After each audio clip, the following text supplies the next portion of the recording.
Good morning. If everyone could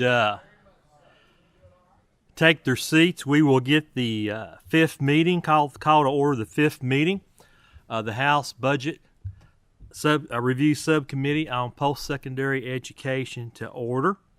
Amy will call the roll momentarily. When she does, please, I think everybody knows the drill. Please identify whether you're here in person, whether you are in your office, or whether you are here remotely off-site. So, Amy, please call the roll. Representative Fleming. Here in the room. Representative Flood. Present, home office. Thank you. Representative Graham. Representative McCool. Representative Petrie. Representative Reed. Representative Huff. Chair Tipton. Here. It's also good to have Representative Thomas with us this morning, sitting in the crowd. Appreciate your participation in our meeting this morning. We do not have a quorum to approve the minutes, so we'll go directly into our presentation. Our first presentation will be from Murray State University. So, President Jackson, why don't you and everyone you have with you who will be testifying come up to the table.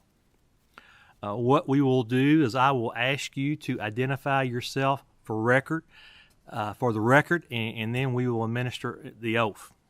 So please identify yourself for the record. Chair, I'm Bob Jackson, President of Murray State University. Tony Brandon, Dean of the Hudson School of Agriculture. Please raise your right hand. Do you swear or affirm to tell the truth, the whole truth, and nothing but the truth, so help you God? Thank you so much. President Jackson, y'all please proceed with your presentation.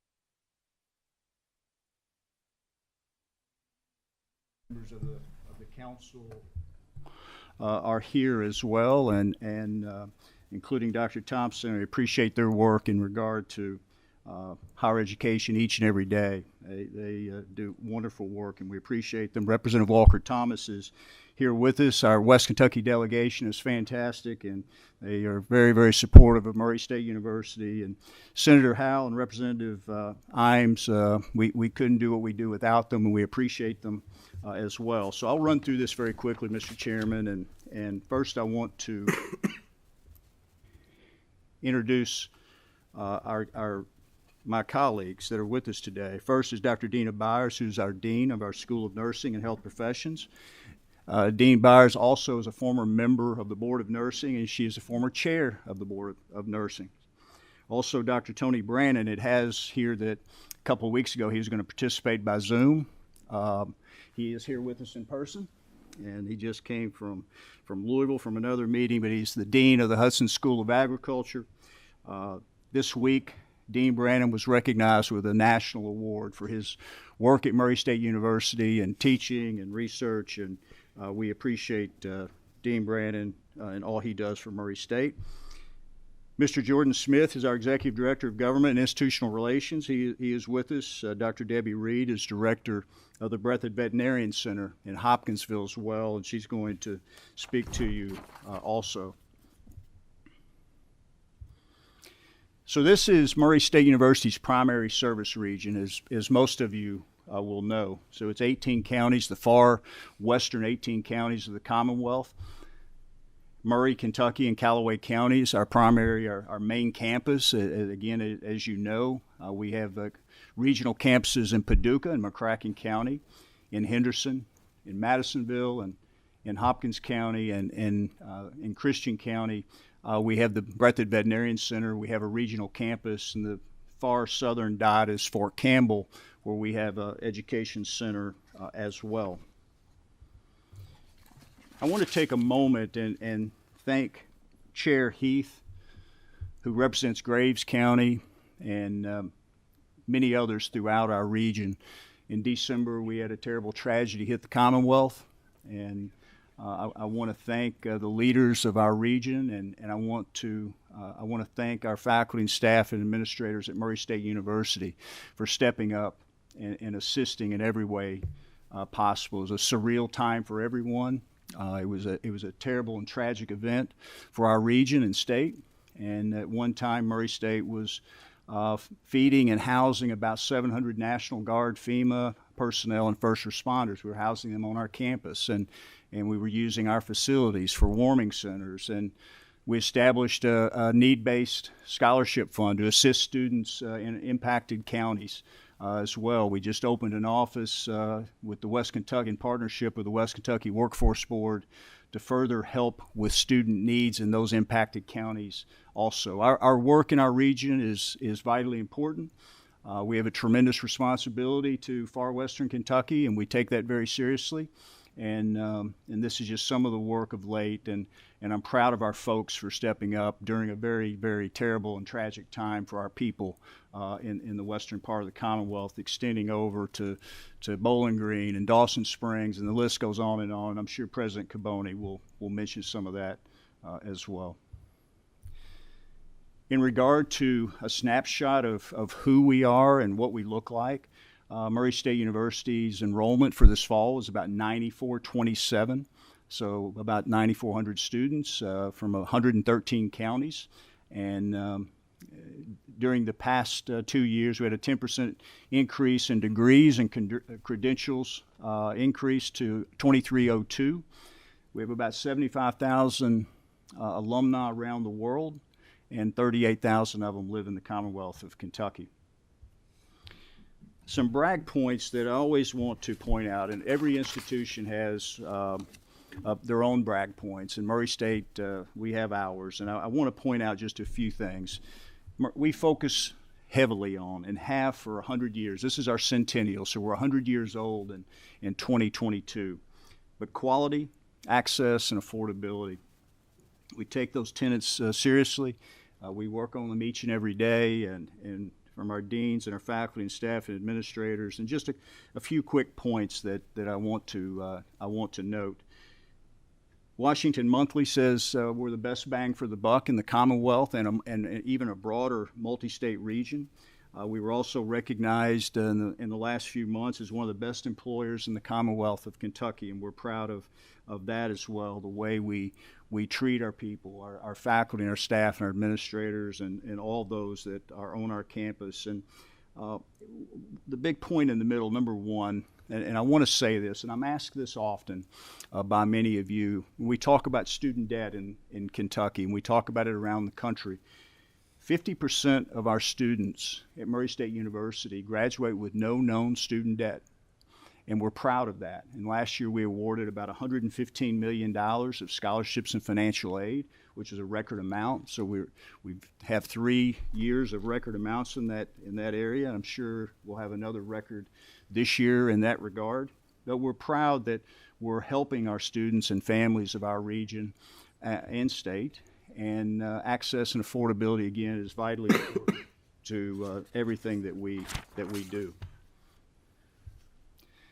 Quickly, 99% of our students receive some type of financial aid. I mentioned $115 million. Our first-time freshman majors, our top majors, nursing is number one, vet tech, biology, computer science, engineering, physics. You read the list. So we have a lot of STEM-H programs. That's very important to us in the performance funding model. It's very important to us at Murray State, and Murray State's always been heavy in the STEM-H areas, and so we're proud of that. This committee, as well as the legislature as a whole, funded a new science campus several years ago at Murray State. We did that in phases over about 20 years. Chair Tipton remembers quite well. And so we're proud of the work that we do in those respective areas. We have a lot of industry partners. We mentioned a few here. And also we have about a $500 million economic impact on the Commonwealth. I'm going to pass it to Dina Byers here for a second, Mr. Chairman, and she's going to tell you a little bit about the School of Nursing and Health Professions. Well, good morning, and thank you for allowing me to be here. I am a graduate from Caldwell County High School, a really rural area, and I am a Murray State graduate. I'm just thankful for the opportunity to be here, but more importantly, to be educated by Murray State, both BSN and MSN programs. So Murray State is really good about taking academically average students and preparing them for the workforce. And I feel like I'm a product of those programs, and just thankful for your work here and for helping the communities in the Commonwealth of Kentucky and our families.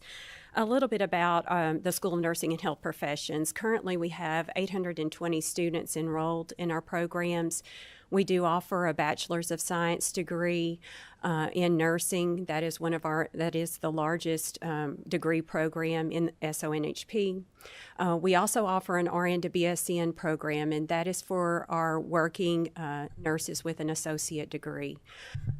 We also have a Bachelor's of Science degree in exercise science, and many of our graduates go on to graduate school for occupational therapy, physical therapy, PA school.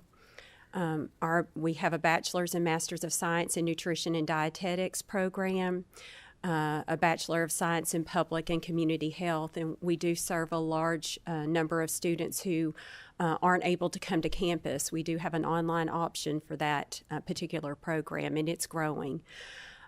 We recently partnered with Madisonville Community College to offer a Bachelor of Science in Respiratory Therapy. It will be one of the first in the nation to be accredited in the manner that we are seeking, which is it's a point of pride for us, and we appreciate our partnership with the community college and also with West Kentucky Community and Technical College. Our Master's of Science in Occupational Therapy program is in Paducah, at the Paducah Regional Campus. And then we offer doctoral degrees. We transition from the master's level programs to the DNP program with the change in national accreditation, in particular for the nurse anesthesia track. And we believe that we were visionary when we decided to transition those programs. The nurse anesthesia program is located at Madisonville, and we do have a satellite site in Lexington, and we partnered with initially UK, but now we're working with St. Joseph, their hospital, to educate those students. Our family nurse practitioner track is large and growing, and we do have a postmaster's to DNP program. We have many community partners that we're thankful for. Our local hospital, Murray-Callaway County, serves as a clinical site for our BSN program. We also partner with Baptist Health Paducah and Baptist Health Madisonville Deaconess Hospital. Our students travel to Lourdes Hospital, which is Mercy Health in Paducah. We also have students at Jackson Purchase Medical Center, Jenny Stewart in Hopkinsville, and many of our local health departments serve as clinical sites, and we do have students in the school systems. So we're just thankful for our partnerships, and we could certainly not educate our nursing students and our health profession students without these relationships. We currently, I want to talk a little bit about our buildings on campus. So the School of Nursing and Health Professions is located both in the Oakley Applied Science Building. We have 3 programs there, and most of nursing is in Mason Hall. With the intent to grow those programs. In particular, Mason Hall does not meet the needs of the nursing program. We have a small lab space, and we've done pretty well with educating our students, but there is a need with changes in the competency level needed to prepare students for the workforce. So we need more simulation activities in our program. And where we're at right now, we need additional space. We did partner and receive a USDA grant for $963,000, which we were able to work with Murray-Callaway County Hospital to build a simulation center. There are some challenges there, and it's a small unit. I believe that with increasing enrollment in our programs, we will need a larger space to meet the needs. Our alumni, I just want to speak a little bit about that. We have alumni across the nation, but mainly our students and graduates are in Kentucky. Right at 58% are in the Commonwealth of Kentucky. There is a need. I think the nursing shortage has been around for a while, but more recently we have had an increase in openings for registered nurses, and it is anticipated that it will need at least 30,000 additional nurses here in the state of Kentucky. And I think that's important really for our rural area of Western Kentucky and our role as an academic unit to help meet the needs of the workforce by increasing enrollment. The picture here on the slide, we were able to participate in the Regional Vaccination Center, and we did administer over 11,000 vaccines during that time. And one unique partnership with the university and several others on campus and in our community, our nursing students were there, and we were present with our faculty administering those vaccines. And there was one particular day that I worked with one of our senior nursing students, and I just was busy and I needed to participate and give vaccines myself that day, and I just asked her, would you please take over, and I need you to manage and run your colleagues here, your nursing students. And she did that, and to me that is an example of how we prepared our students for leadership, and she did very well that day. But I'm very thankful for this opportunity, and I'm thankful for our faculty and our students and our staff at Murray State and the work that they're doing. Dean, thank you, and Mr. Chairman also, and members of the committee. We've developed a new strategic plan at the institution in the last couple of years, new campus master plans in regard to campus as a whole and housing. And in House Bill 1, you have authorized a number of public-private initiatives for Murray State for housing and dining initiatives, as well as master plans for athletics. Dean Byers talked about the new nursing and health professions building. I want to thank you all for including that in House Bill 1, and it replaces an old building that's in bad need of repair. We'll use asset preservation, deferred maintenance monies to enhance that facility as well in the months to come.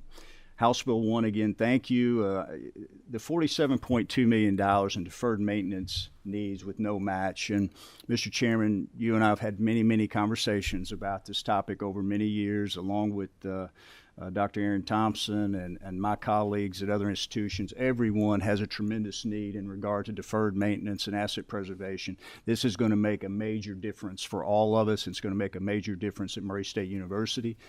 At Murray State, and I know many of you have been on our campus, we have a lot of old buildings, old historic buildings, many of them on the National Register, and we want to take care of them, and we do take care of them. They're state buildings, and we're proud of the look and the design of our campus, and it is different. All the institutions have their own personality, including Murray State. This is one of the oldest buildings on campus, and this is work from just a few weeks ago, a couple months ago. The trees are still green, but the window replacement for energy savings purposes, these were the original windows in this almost 100-year-old building, and you see the other deferred maintenance work. The Hudson School of Agriculture is growing and healthy and doing well. And again, part of this will enhance Oakley Applied Science Building, the home of the Hudson School of Agriculture, and do some great things there for this growing and expanding school. And Dean Brandon, would you like to say a few words?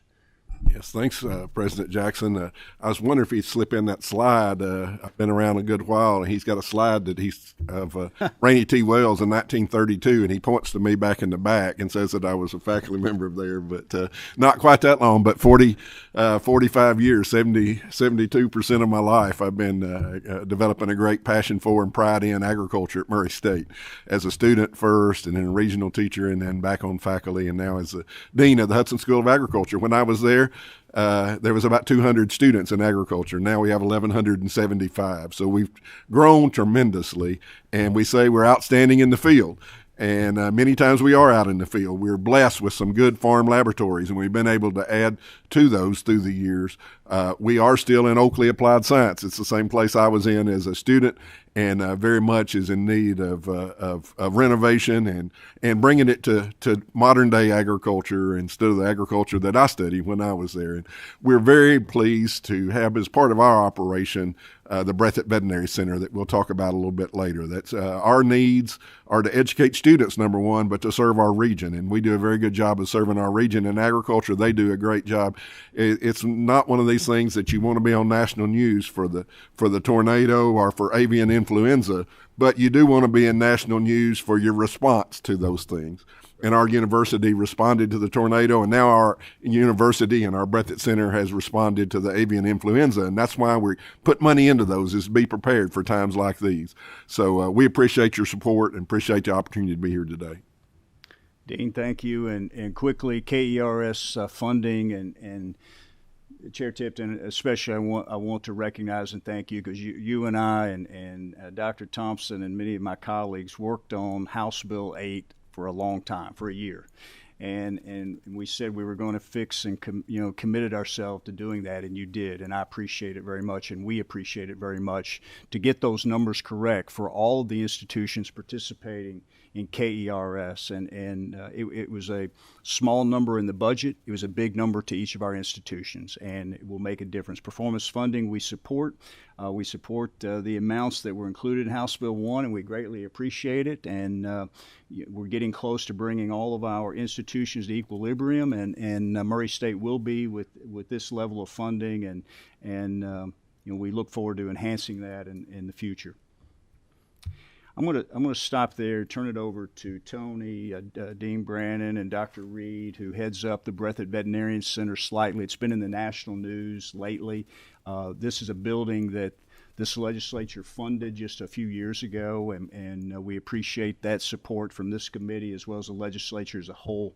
But this facility is the only level 1 laboratory in the Commonwealth, so it sees and deals with a lot of things, and it's located in Hopkinsville. Dr. Reed? Dr. Reed, would you identify yourself for the record, then I'll administer an oath?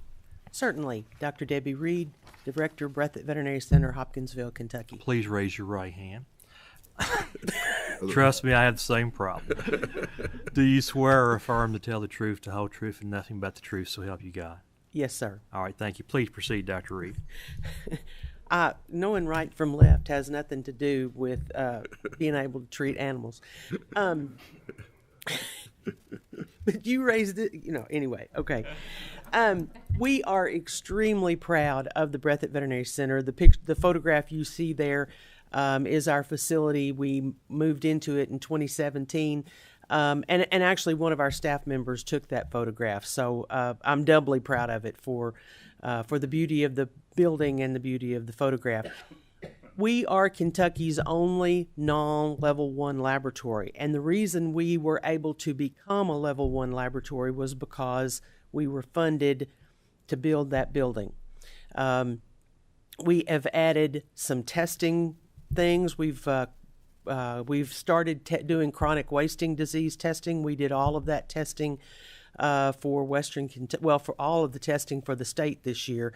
We cooperate with Fish and Wildlife and the Department of Agriculture doing that. African swine fever came into the news, the possibility of it entering, and we were able to start to get authorized to do that testing. In expanding our mission, we have started doing meat testing. We are able to do hemp analysis, and with the equipment that we purchased to do the hemp analysis, it also allowed us to expand some of the testing that we can do for livestock. We are able to do COVID testing in animals.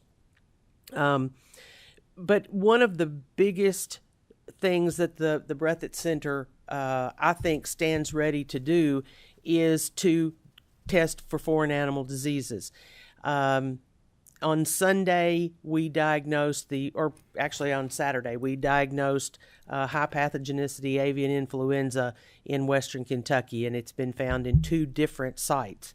My staff is working very, very hard while I'm talking to you all in testing poultry from different companies, from backyard flocks, and we are working closely with both the state veterinarian office and the federal veterinarians. So being prepared for an animal disease is one of the biggest reasons that the Breathitt Veterinary Center sits there.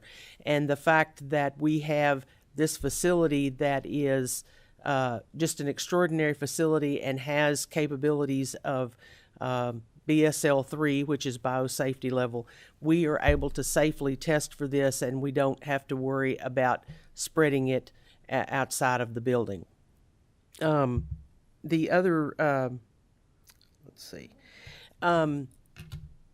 but the non-level 1 laboratory has also helped us in that it has increased our federal funding. Our federal funding last year, because we became a level 1, our federal funding almost doubled. And that we use that federal money for purchasing new and expensive and modern equipment. We buy maintenance contracts to protect that equipment so that it stays in use longer, and we know that every day it's going to be operational. So those are the big points about the Breathitt Center that I would want to share with you all, and certainly welcome any questions about it. Anything else? So, premier laboratory, we have premier employees, and we have some challenges to keep those employees, just like everybody else does now. And we have efforts internally to address that, and we really look forward to that opportunity of serving through that facility. Thank you all very much. Obviously, a very important facility, and we appreciate the fencing off of the appropriation for the Breathitt Veterinarian Center, which it's badly needed to make sure that continues as well. And I want to thank you for that. Mr. Chairman and members of the committee, that's our presentation. I want to thank you again, and I want to thank you for what you do. As someone who had the honor of serving here once upon a time, I know how hard it is, and I know how hard these last days are, and I'll be thinking about all of you, and thank you again. Thank you, President Jackson, and your team. I actually was there in 2017 when the Breathitt Center, I guess, That's right. the ribbon cutting, Yes. the grand opening, and certainly understand the significance of it, and we're committed to keeping that as a mandated program. For those who may not be aware, the poultry industry is a key leading sector in our agricultural community in the Commonwealth of Kentucky. A serious outbreak could be extremely devastating. It's my understanding that part of the issue is flocks of migrating birds may transmit the disease. Then it gets into the poultry houses. Just a quick question. Do you all work with area farmers down there on mitigation strategies on how to prevent that from happening? There are other agencies that do more of that than we do. The Kentucky Poultry Federation works very closely with all of those poultry folks and works very closely with all of the companies. And then Kentucky Department of Agriculture has a group of folks that work with backyard flocks. So that's not part of our primary mission. We tend to be part of the diagnose and ship samples off and make sure that they're confirmed. Well, I appreciate that. Dr. Byers, I appreciate your presentation. We're all well aware of the healthcare needs. Part of our budget was an appropriation to CPE to work on healthcare initiatives, and hopefully that will help enhance your program there. Any of the members have any questions? Well, at this time, thank you for your presentation. Absolutely. And Thank you. I've got to get down to Murray State. I've been to Breathitt, but I haven't been to the main campus. So I've got to get there. Everyone's invited, and thank you again. It's good to see you. Our next presenter will be Western Kentucky University. So President Caboni, please come forward, and anyone you may have with you today.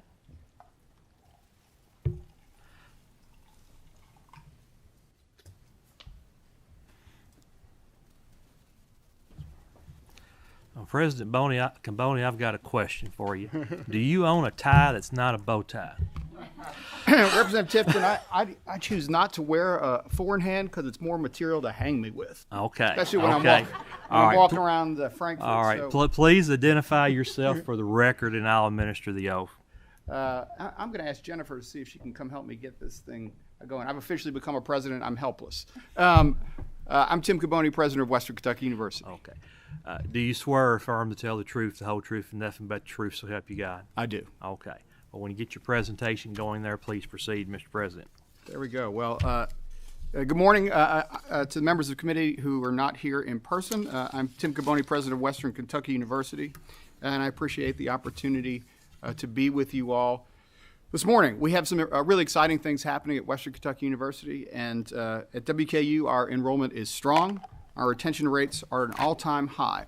And so I want to begin this morning with a little bit of good news. At my investiture, which is almost 4 short years ago, which given the pandemic and tornadoes and all the other work we've done, may feel like about 20 years now, we announced an initial goal to raise $50 million for something called the WKU Opportunity Fund. And that was led by Casey, our First Lady, and my wife. And I'm excited to announce today that not only have we exceeded that $50 million goal a year early, because we're so far ahead, we doubled the goal to $100 million. We have $58 million in hand now, and we're going to raise over $100 million to restructure our scholarship program and ensure every young person who comes to WKU has the ability to engage in the full undergraduate experience. We have restructured that scholarship program, and we're dedicated to providing even more support to our students. And to increase access, in the past couple of years, we removed the ACT requirement for most of our merit scholarships. And we did that because we want to reward 4 years of work instead of 1 day of testing. And we know that high school GPA is a better indicator of college success than a single test. We've increased our student financial aid spending by 25% since 2015. And in only 1 year, from 2018 to 2019 to 2019 to 2020, the number of first-year students receiving an institutional scholarship increased from 33.7% to 84% of our undergraduate entering students. We've, since 2016, increased the number of scholarships to African American students by 111%. And we are focused on providing every student the tools possible to be successful. And we're not just focused on access. Access without success is access to nothing. And so once students come, we want to make sure they finish. And I received some preliminary fall to spring retention data earlier this week, and it is very exciting. Overall, 90.9% of our fall first-year class has returned this spring semester. That's a 2 percentage point increase over last year, a 4.6 percentage increase since the fall of 2017. We've experienced improvements across the board, not just first-year students, but those who are also traditionally underserved by higher education. Our low-income students returned this spring at a rate of 88.6% compared to 86% just last year and 82.2% in 2017-18, a 6-point jump in just 5 years. And among our first-generation students, 87.1% returned this spring compared to 85.5% last and 80.9% in 2017. And most impressively, and I'm very proud of this, we've been focused hard on closing achievement gaps within our institution. Our underrepresented minority students returned this spring at a rate of 90.3% compared to 85.7% last year and 80.4% in 2017-18. So in just 4 years, we moved the needle nearly 10 percentage points for one of our most vulnerable student populations. We've dedicated significant resources to closing that achievement gap, and the numbers confirm that what we're doing is increasingly providing students with the resources that they need to be successful. Continuing on, we opened our first-year village this fall, which provides students with the opportunity to participate in one of our living learning communities. We have 22 now, set to grow again next fall. A student who resides in the first-year village lives in a pod with 23 other students who share an academic or social interest. They have a faculty mentor who teaches courses that they all take together. And so we're making the 150 hours that they spend outside of class as important as the 15 or 18 that they spend in class together. We know these communities will help them connect socially, succeed academically, and engage deeply with WKU faculty, staff, and administrators. And I'm proud that we've extended these across all 5 of our academic colleges, with 650 students now participating actively in a living learning community. A quarter of our first-year class, set to grow again next year, participates. And the retention data for those who are members is impressive. During the fall semester, 95.2% of those in an LLC returned this spring. It's 5.9 percentage points higher than those who are not in a living learning community. And so we knew that the launch of our first-year village and the expansion of these communities would provide a considerable boost to the success of our Hilltoppers, and these metrics clearly demonstrate the result of that investment. I'm excited. In just a few weeks, I hope, certainly this spring semester, the Commons at WKU will open, rethinking what a university library looks like. We closed the Helm Library at the end of the spring 2019 semester, and since then have been renovating and completely transforming that facility. When it opens later this semester, the Commons will transform the top of our hill and will serve as an intellectual hub where students, faculty, and staff will gather to share ideas and engage in active learning. I want to talk about a couple of our mandated programs this morning for you. The first of which we are very proud, our Gatton Academy. This is the first residential STEM academy in the Commonwealth. We have high-achieving high school juniors and seniors who attend, and they simultaneously finish high school and complete their first 2 years of college at WKU. We've got 190 students currently enrolled, and we've had representation, and we're very proud of this, from 117 of Kentucky's 120 counties. I will say, if you know a qualified, talented student from Robertson, Letcher, or Leslie counties, we want them because we want to hit all 120 of our counties in the Commonwealth in the next couple of years. The students' average ACT is a 32, and the average GPA is a 3.87. These are some remarkable young people. They participate alongside faculty and their colleagues in research as undergraduate/high school students, and they have one-on-one mentorship from our STEM faculty on research projects, really creating a scholarly pursuit as an extracurricular activity at WKU. They present their findings across the nation and also at local and state conferences. They study abroad, and we've been working hard to make sure we have scholarship dollars to afford them the opportunity to go wherever they need to go or want to go, even if they don't have the means to do so at home. 62% of them enroll at a Kentucky college when they're done. I wish we could keep more, but when you're losing students to MIT, Harvard, Princeton, Johns Hopkins, and Caltech, I'll take that competition any day. The goal is once they've completed their undergraduate and other studies, we get them back to the Commonwealth to start their companies here, to work in our communities, and to elevate the Commonwealth. As I mentioned, 117 of 120 counties, we serve the entire Commonwealth and will continue to do so. Again, anybody from those 3 counties, I'll help you with a leg up on your admission if you need it. Kentucky Mesonet. This is a statewide network of high-quality, research-grade weather and climate observing stations. For those of you who know WKU and our academic programs focused on meteorology and climate and weather sciences, atmospheric sciences, this is an important part of that program. You heard earlier about the tornadoes that impacted Bowling Green, South Central Kentucky, and Western Kentucky. The university came through that well. I will tell you, I've never heard until this December the roar of the train that comes over your house, and we were in the basement and are very fortunate as a campus to have escaped major damage. We have about $1 million in damage, but compared to the county and the city, very small. But I'm proud of the way our institution responded. We took a week as a community to not come into work, but to go swing a hammer or a chainsaw and move debris, or really to respond to the needs of the community and elevate Bowling Green and Warren County. An important part of that work were our undergraduate students who worked hand in glove with the National Weather Service to examine and critique and measure what happened in the area. And an important part of that was the Mesonet and the data that the Mesonet connects.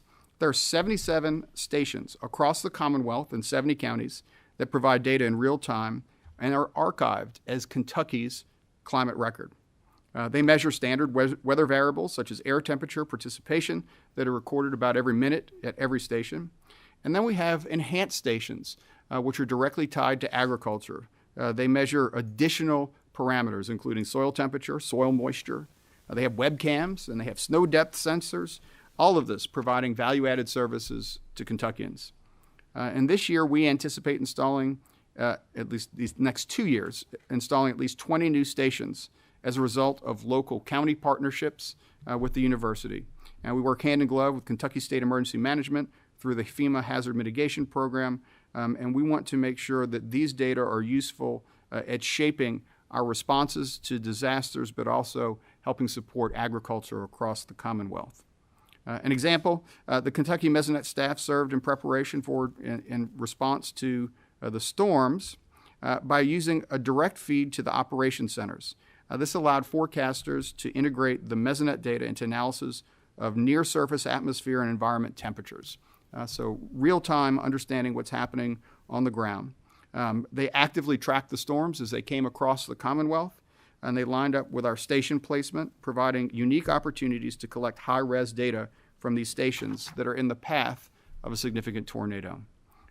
That was fed directly to the National Weather Service and Emergency Management, which showed the wind gusts and barometric pressure drops as the storms rolled through. So this summer, our staff will be co-mentoring a National Weather Service research experience for undergraduates in conjunction with the Oklahoma Mesonet. And they're going to investigate atmospheric conditions recorded by Mesonet stations in the proximity of tornadoes, both in Kentucky and across the nation. And finally, the National Weather Service in Louisville is convening a committee to certify the new state wind gust record that was established at the Caldwell County, Kentucky Mesonet Station, again, during the storms. I want to talk briefly about the new project in House Bill 1, for which we are quite thankful. The Gordon Ford College of Business building right now it resides in Grice Hall, a building that is approaching 70 years in age. Unfortunately, it was not designed as a 70 or 100-year building. It's well beyond its useful life. It's home to 6 undergraduate and 3 graduate degree programs. And enrollment in the college is at an all-time high with terrific demand for our programs, with a retention rate for first-year students at 74.8%, one of the highest in the university. This new building will do several things. And when I talk about new construction, I don't like talking about new buildings for new buildings' sake. New buildings are not about construction projects. It's about transforming the way in which we educate our students and create applied learning experiences for them. So our students have to learn how to do business, not just learn about business. And having spaces where they're able to collaborate, do applied learning, and create a community that also involves the off-campus community is important. And this new building will provide the space that does just that. Our current classrooms are small, they're inflexible, they limit class size, they limit our instructional capabilities, and most importantly, they limit community. If you've ever been in Grice Hall, it is a wonderful building in 1950, but it doesn't work in 2022.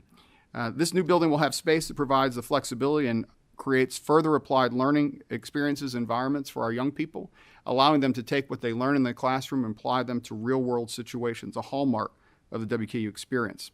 We'll also provide centralized Student Success Center services, such as advising, tutoring, resume development, internships, and career counseling, and also a clothes closet for our young people that might need some help getting that first interview outfit together. We have a tremendous closet that helps support that effort as they begin their careers. We have 5 centers of excellence in the Gordon Ford College of Business, all of which engage students in applied learning. We are constantly evaluating the needs of the business community. I sit on the chamber board, and in collaboration with them, we want to make sure our students are prepared for the local workforce to elevate South Central Kentucky and to build important careers that elevate our region of the state. The Centers for Excellence and having space for them will also create robust learning experiences that will transfer to their careers. Again, everything about taking what's learned in the classroom and putting it into practice in the real world. So I thank you for including this project in House Bill 1. Lastly, asset preservation. We've got about $500 million at WKU, $500 million in deferred maintenance across our campus, and we're in dire need of funding to address these issues.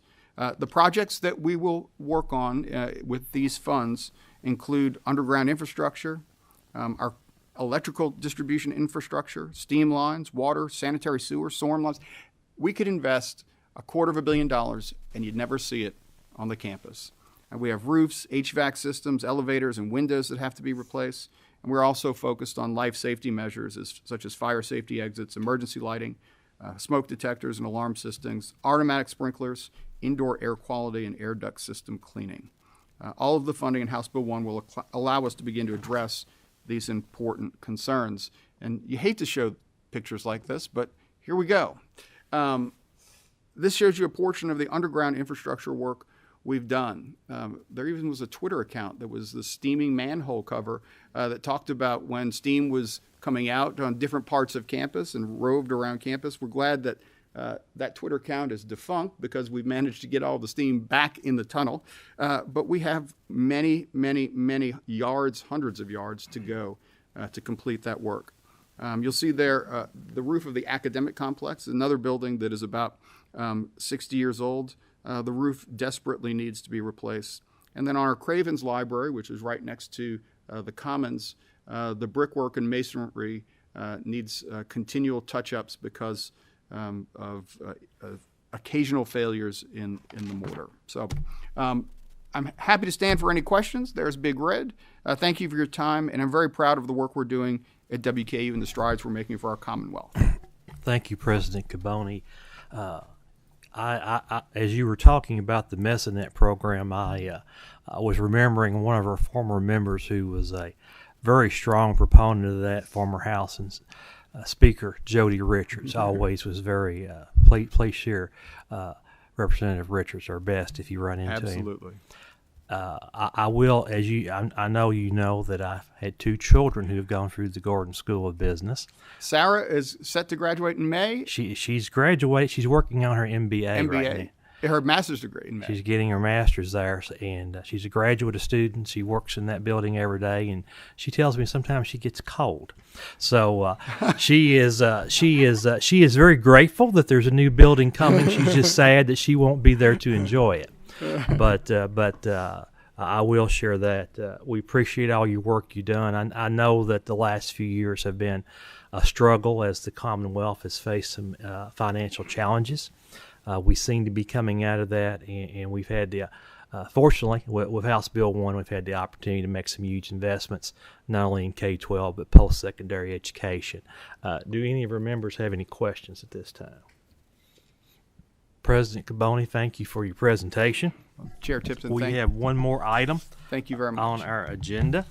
We have the Council for Post-Secondary Education, President Thompson. Please come forward, and with anybody that will be with you today, come forward as well.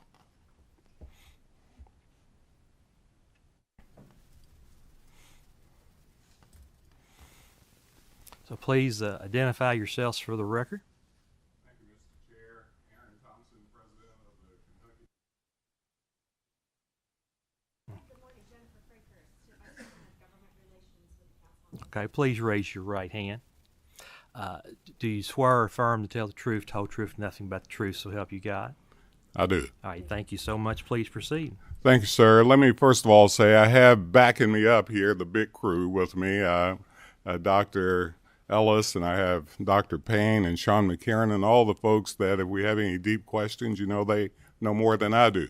I want to first of all start out by saying that these 2 presidents went before me are, in fact, I don't quite look as good as Tim, obviously, but they are clearly doing the kind of work that this state asks us to do. And we're going to talk a little bit about that today.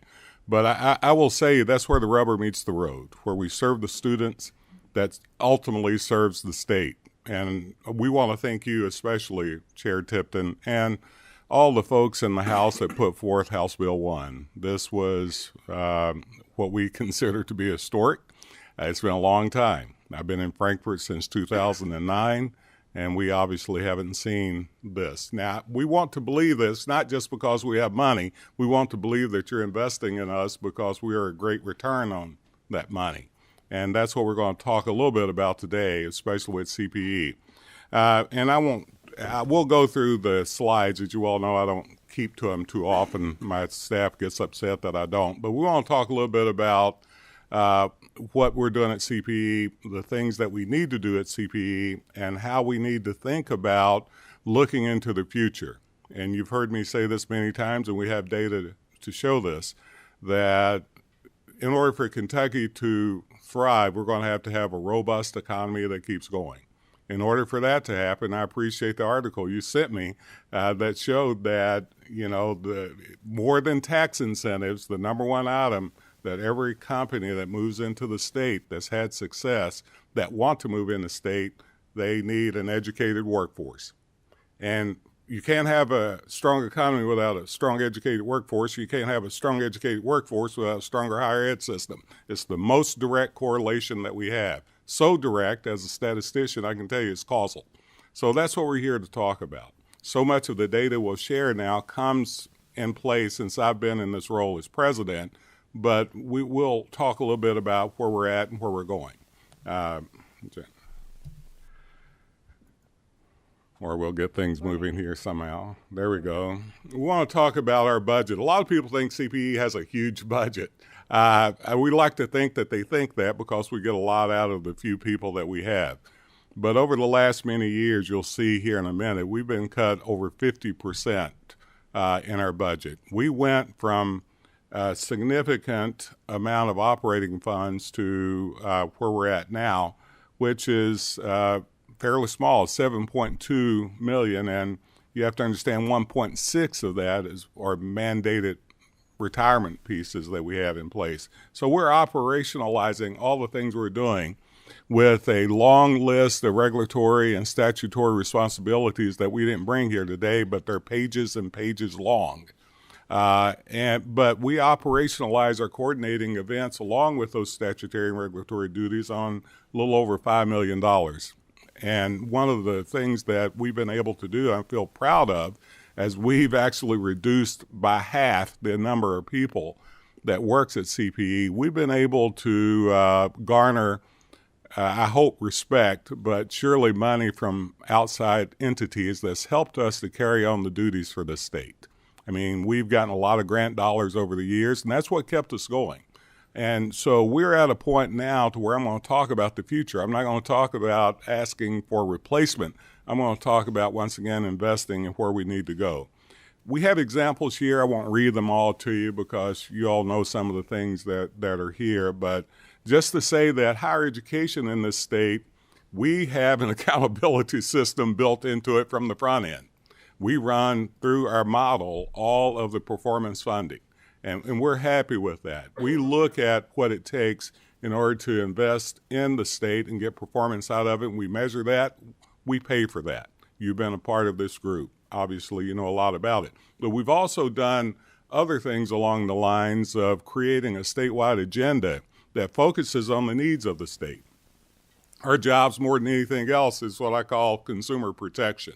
We want to make sure that our students are getting what they pay for and make sure that the employers understand that. So we've created a new way of thinking about quality, one of the first states in the nation that's decided to start measuring or operationalizing quality around items that I'll talk about in a minute that we'll be asking for some dollars for, around creating a profile of a graduate in this state that everybody, including that graduate, would understand that he or she is bringing to the table a quality credential.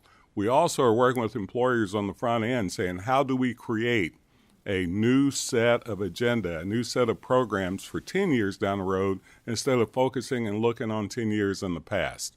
And we've done that through a variety of ways with a new performance program system we have in place, but getting higher education and employers together. Now, I'll be clear. I think by 2030, we should do everything we can between our P-12 partners and our higher ed partners to have a work-based learning experience of some sort, whether it's an apprenticeship, whether it's an internship or something, because we know that is the most direct way that a student can actually not only learn, if you will, but also understand the possibilities from that learning. And we also know it creates an opportunity for lifelong learning. And you and I have talked about, I can't tell you how many times, actually. But we've done a lot of things. We also put on the front end a student's right to know. We want students to know that if you go into this major, this is the amount of money that's going to take to really help you to be successful in it. This is the borrowing power It helps them to know how much they can borrow, should borrow. It causes a way that they can look at, it's a new whole element of financial literacy in place, but it also allows them to know what kind of money they're going to make when they finish that major and all the jobs that are out there for it, immediate jobs and future jobs. We're happy with that. We're also happy with, we're the people that, I know there's tuition bills out there, and I would ask you to look at Illinois when they implemented such a bill, but I'm proud to say since I've been in this role, our tuition has been the lowest historically ever. We're averaging about a little over 1%, which is like 6% below the inflation markers for higher education. So we're happy with keeping that down. And when I took over higher ed, as you all know, we focused on 4 big items that we thought was good for the state. One is the affordability, and there was a perception among many students that they couldn't afford to go to college.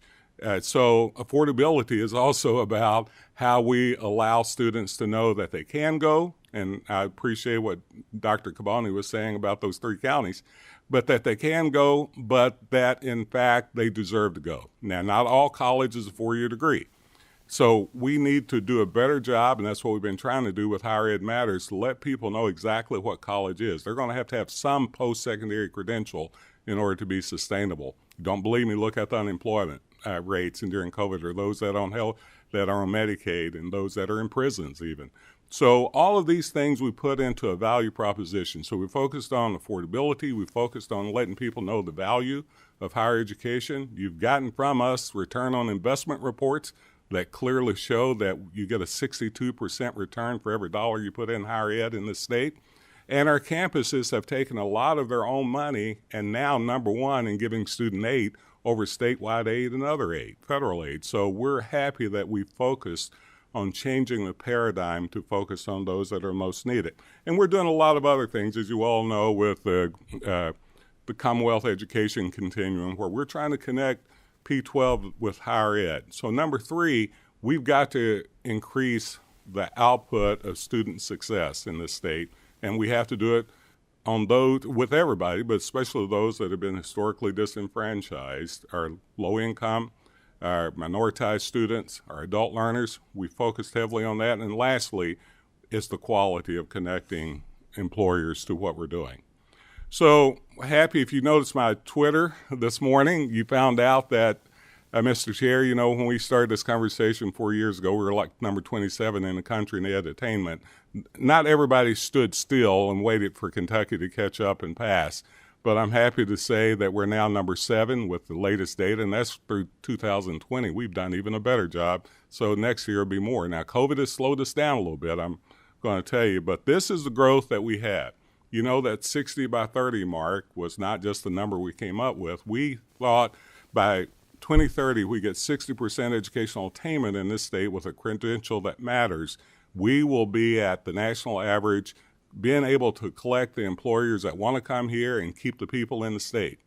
And we're, you know, once again, we're going to have to work on this. In a few minutes, we're going to talk about, in order to keep up this educational jargon. It is a juggernaut now. I hate to use that term, but it is, because we're way above the average in what we should be in order to do it. But there's 4 items that we're going to have to consider, and I'll go through these quickly, and then these slides will pass by fast.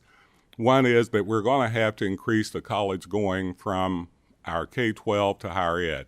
It's a lower number of people graduating. It's also, though, a lower number of people going to college. Now 50%, and probably it's going to be less next year, of those that are graduating from high school going to college. And let me tell you, that other 50% that's not going to college, I'll let you look at the data about what's happening. So we've got to create a better continuum process there in more ways than one. And I appreciate the help on the work ready, dual credit, all those things that we've talked about that I argue that we need to be far more strategic about using.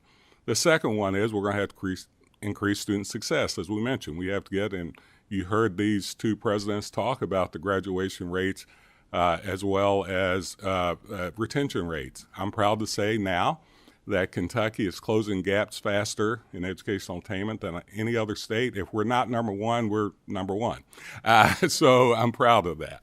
But we also have to get more of people from out of state to stay in state. If we could somehow create a process of keeping 35 to 40% of students, we get more students coming in state that would stay in the state, then we'll increase that. And number 4, we're going to have to do a better job with our adult learners. We just have to get some of these 650,000 people that are undereducated into the system. So we want to work with our employers and you and other folks to do that. So we're happy of this growth here. You know, some of the things that I've already mentioned, won't talk about. If you look at by sector, you'll see that both our KCTCS, you ask us to really work on getting those credentials there that employers needed. We did that over the last many years at a fairly rapid pace, and we're measuring to make sure all these credentials are quality, by the way. But our 4-year institutions are putting out these degrees also. And what we're predicting, we're going to have a lot more of all of the degrees to do what we need to do. And it doesn't matter if it's a 2-year degree or a 1-year certificate or a graduate degree, but our baccalaureate degrees have to grow even faster in order to keep up with today's marketplace. Happy to say that you see that number there and you know, sectioned out to where you can look at it even more. But we use data, as you well know, sir, in ways of prediction and in ways people talk about they use data all the time. We use it as an analytical tool to work with policy. Next slide, please.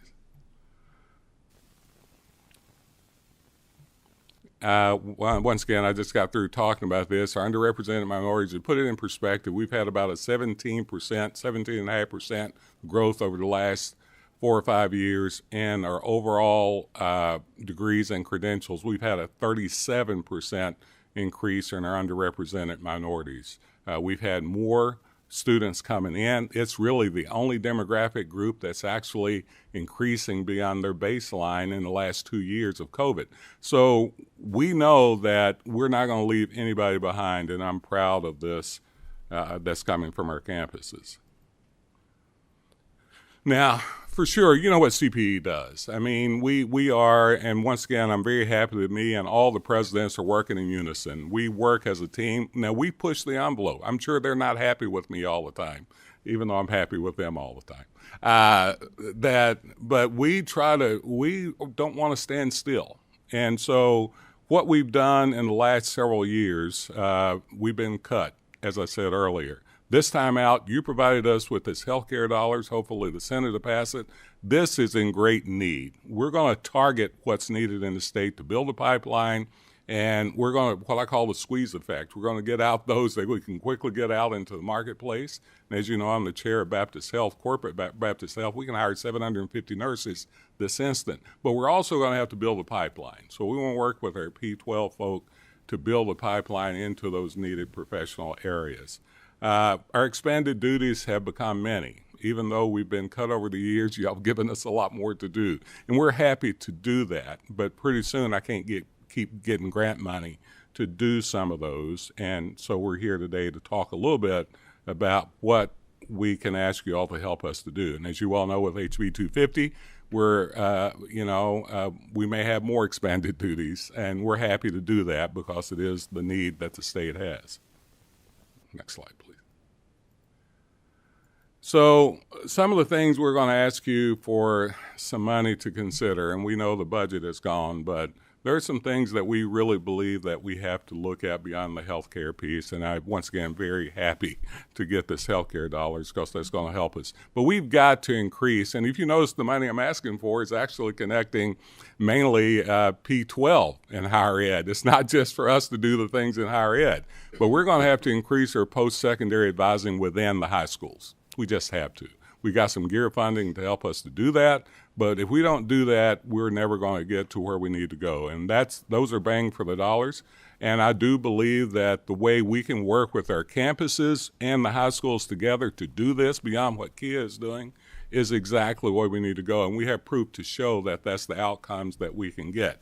We have a Student Success Collaborative that's working with best practice, the only one in the country like this, by the way, that James Graham Brown helped us to get going, but it's showing already great improvement. We need some dollars to keep that sustainable. So what we're asking here for, without going in great detail, and we're happy to take any questions from anyone, are those items that we know that have to be put in line for strategic movement. We're not asking for any replacement dollars of anybody or make up any sort of dollars that we've been cut, which once again has been over 50%. We are saying we need to do some better investment toward these outputs that the state has asked us to do. And I've got you already know the rationale, but happy to give you even more. And I'm going to get to the end. Let's go with one more there. So we need to be thinking about the future, those items that we've already mentioned. How do we increase the Kentucky priority areas? We'd love to talk to you about teacher education and how we need to do that more and how we can incentivize that happening more. College affordability, that's just not about tuition, I'm afraid. As a matter of fact, college affordability comes, as I mentioned, in so many other ways. Tuition tends to be a very minor part of that conversation, as a matter of fact. But we need to talk about transition. And that's, sir, you've been a part of these committees. So we're happy that the education continuum, we know what's coming out in a bill. And that is exactly the way we need to be thinking about the future. If we're not systematic in our thought and in our action, we're not going to be systematic in the outcomes. So what we're looking at here is truly a way that we can ask you to help invest in this. Next slide, please. Go on to the next slide. So we're also asking for innovation funds. What we figured out with the kind of money we've been able to get before in grants and other items, we figured out if we look at and target specific items with the kind of results based on formative assessment and summative outputs, on those items like we're doing with healthcare, you get movement fast, as a matter of fact. So we're asking for some innovation dollars, that as we think about helping our campuses to be more mission specific for the communities that they serve in, and work on these, what I call those, and once again, it's not a lot of dollars we're asking for, but little dollars matter in these cases too, because these incentives matter to the faculty, the staff, and other folks that have to get out where the rubber meets the road to do that. And sir, with that, I will answer any question that you or any of the other committee members may have. Thank you, President Thompson. I do have a couple of questions. On your early post-secondary advising in your notes, are you currently able to do that through federal funds that are temporarily available? Could you share a little bit about what's going on with that now, how that's working? And I'll bring our Vice President for that area, Amanda Ellis, up. But I'll quickly answer, yes, we are. We're getting great results, but it's going to run out in a year, right? Yes. We're getting extremely good results in some of these items. But if it dies, then results will die with it. Dr. Ellis, could you identify yourself for the record? Yes, sir. Amanda Ellis, Council on Postsecondary Education. Please raise your right hand. Do you swear or affirm to tell the truth, the whole truth, and nothing but the truth, so help you God? Yes, sir. Please proceed, Dr. Ellis. Yes, sir. So as you may know from the continuum, the recommendation that was the strongest across almost all three of our focus areas was the need for advising. And ultimately, counselors and staff in high school saying that they feel a bit overwhelmed with the navigating college and career decision-making and matriculating into post-secondary education. It's a lot, and it's changed a lot since COVID. And so what we did is we were able to secure some GEAR dollars and ARPA funds from the COVID relief funds, basically to focus in on support and professional learning around advising, college and career advising. So we were able to hire someone who has higher education experience, actually from Western, has been a KIA coach.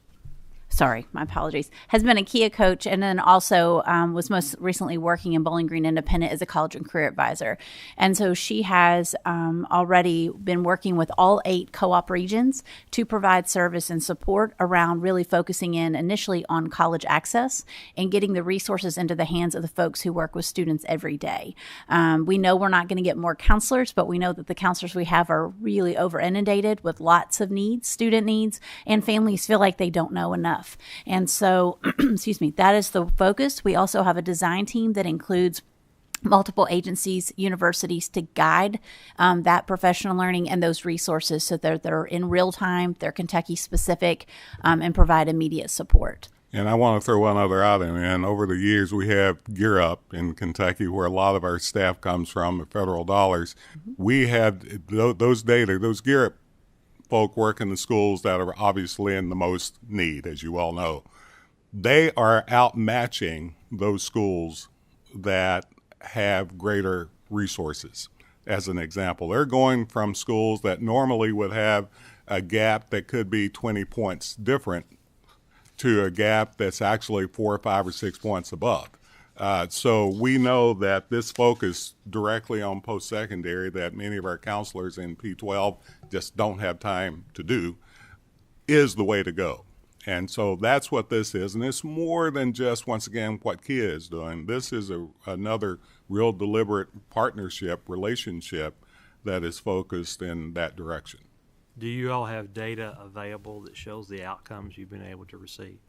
So ours is really early, so we don't have specific data yet, but we have based our structure on the data that has been provided from different national organizations who actually provide college advising that I can absolutely provide you. That is why we kind of took the strategy that we took, and I'd be happy to give that to you. Very helpful. And we have Absolutely. we have the Gear Up data that this is built off of. Okay. We have that with many years. We can show you that. On your request for the $1 million plus on expanded duties and responsibilities, now it's my understanding these dollars do not include what might come about if HB 250 is passed. Is that correct? That's correct. And these expanded duties, in a nutshell, comes in 3 or 4 forms. One is, as you all know, when I took over, I took apart and reassembled CPE to focus heavily on the workforce. So we have that as an expanded duty, working with our employers, working with our campuses for direct, working with economic development to be a liaison to create that direct action. We were able to find some other dollars to get it started. The other is that these two folks here, I'm happy to say, that are part of the team with the Ed Continuum, that was never a part of higher ed. So that's a part of those expanded duties. And we have obviously more than just that, but those are 2 of our biggest areas. The other area is our Student Success Collaborative that we have in place. We got money from James Graham Brown that won't be with us forever, that are truly working on, you heard we're not all taking credit at CPE for this by no means. Rubber meets the roads on the college campuses, but we do coordinate these conversations. And so this idea of focusing heavily on getting more students through faster, once they get into post-secondary, is an area that we have developed in the last year or 2 from other funds. So those are the expanded duties in a nutshell. If we get the healthcare funds, we obviously want to set up a way that we have some employees that will work with our campuses to target those needed areas to do those things. So these also would be included in the process. If I recall your budget request correctly on the what additional dollars you would need for the Kentucky State University, it was what, $1 million a year, is that correct? It'd be around that, because if we're going to do the Kentucky State University at the level we need to do it, there's several, well, you may not want me to go into all this right now, but I mean, we're going to have dedicated, for an example, bring Greg Rush back, who will be totally dedicated. We will have to have a student success, an organizational person that's in place to do that, an academic person that will work on building out the system. In the end, it would be close to that $1 million. So that would be for that expanded duty.